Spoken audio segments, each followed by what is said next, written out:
흔히 성공하면 람보르기니 같은 슈퍼카를 살 수 있다는 상상을 하잖아요. 그런 상상을 해보는 것만으로도 기분이 좋아지곤 합니다. 안녕하세요, 사는 이유입니다. 오늘은 람보르기니로 뉴르부르크링을 달리며 제가 람보르기니를 좋아하는 이유에 대해 이야기해보려 합니다. 오늘 제 옆자리에 앉았다 생각하시고 안전벨트 꽉 매세요. 람보르기니, 이 5글자 이름만 들어도 심장이 빠르게 뛰는 게 느껴지죠? 저는 람보르기니를 보기야 수도 없이 봤지만 아직까지 람보르기니를 직접 타본 적은 없네요. 하지만 어렸을 때부터 람보르기니는 저에게 단순한 자동차 그 이상이었어요. 아직 손에 넣지는 못했지만 람보르기니라는 존재는 어렸을 때부터 지금까지 저의 목표 중 하나입니다. 수많은 슈퍼카 브랜드들 중 람보르기니를 가장 좋아하게 된 이유를 설명하자면 그 역사부터 말씀을 드리고 싶습니다. 람보르기니의 창립자인 페루치오 람보르기니 이야기는 모두 한 번쯤 들어보셨을지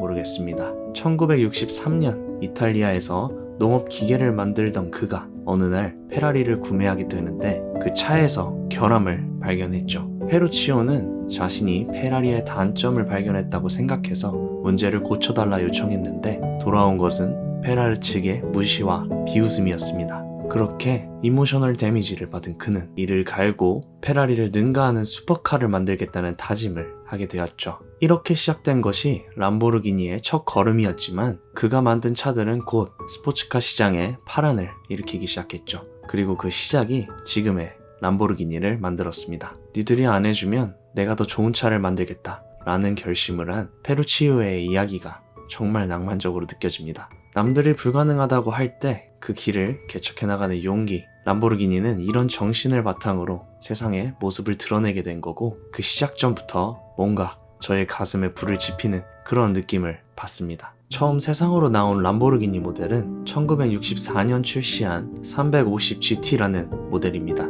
그리고 이에 이어 1966년 등장한 두 번째 모델인 미우라는 람보르기니의 상징이자 스포츠카의 역사에서 획기적인 변화를 가져온 모델이 되었죠. 미우라의 디자인을 보면 그 당시에는 상상도 못할 정도로 세련되었고 그 곡선과 날카로운 선들은 지금 봐도 감탄할 만한데요. 어쩌면 이때부터 람보르기니는 단순한 탈 것 그 이상의 존재임을 보여주기 시작한 것 같습니다. 그 뒤를 이어 쿤타치, 디아블로 등으로 이어진 모델들은 점점 더 강렬하고 개성 있는 디자인으로 사람들의 마음을 사로잡았죠. 흥미롭게도 람보르기니의 모델 이름들은 대부분 전설적인 투 황소의 이름을 따서 지어졌는데요. 예를 들어 미우라는 강력하고 민첩했던 황소를 기리기 위해, 디아블로는 싸움에서 전설적인 용맹성을 보여준 황소의 이름을 따서 만들어졌습니다. 이러한 장명 방식은 람보르기니가 추구하는 정신과 역동성을 반영하며 단순한 이름 이상의 어떤 특별한 상징성을 소비자로 하여금 느끼게 해주는 것 같습니다.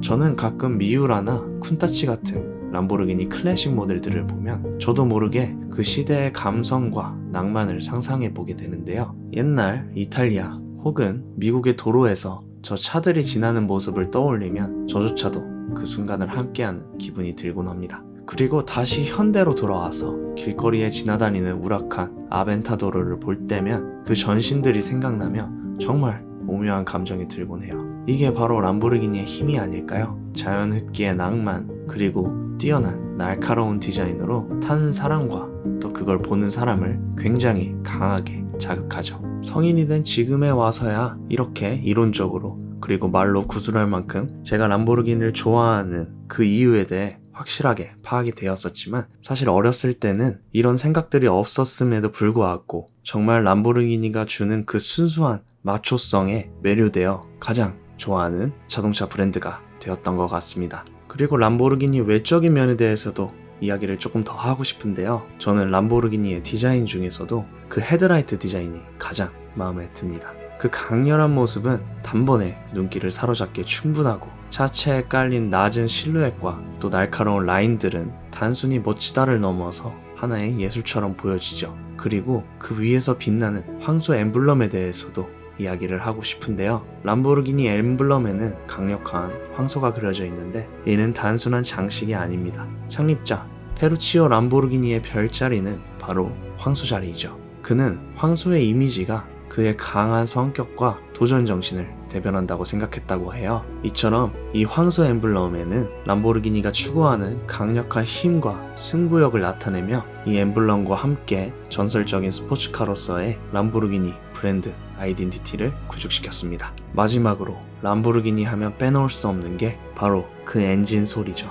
람보르기니의 엔진 사운드는 가히 굉음의 예술이라고 할 수 있습니다. 가끔 도산대로에서 람보르기니의 소리를 듣게 되기도 하고 사무실에 있을 때도 밖으로 지나가는 람보르기니의 엔진음을 들을 수 있는데요. 그 특유의 람보르기니 엔진 소리가 확실히 있어서 지나가는 소리만 들어도 이건 람보르기니구나 하고 알아차릴 수가 있습니다. 게다가 그 자연흡기의 소리는 정말 커서 옆에서 지나가면 몸 전체가 진동할 정도죠. 한번 들으면 절대 잊을 수 없는 소리이자 정말 람보르기니를 갖고 싶게끔 만드는 심금을 울리는 황소 울음소리 그 자체입니다. 이런 모든 것들이 종합돼서 저는 이 람보르기니라는 브랜드를 정말 좋아하게 됐습니다. 람보르기니는 사실 저에게 성취할 목표 같은 존재랄까요? 흔히 성공하면 람보르기니 같은 슈퍼카를 살 수 있다는 상상을 하잖아요. 물론 아직 제 손에 닿아본 적은 없지만 그런 상상을 해보는 것만으로도 기분이 좋아지곤 합니다.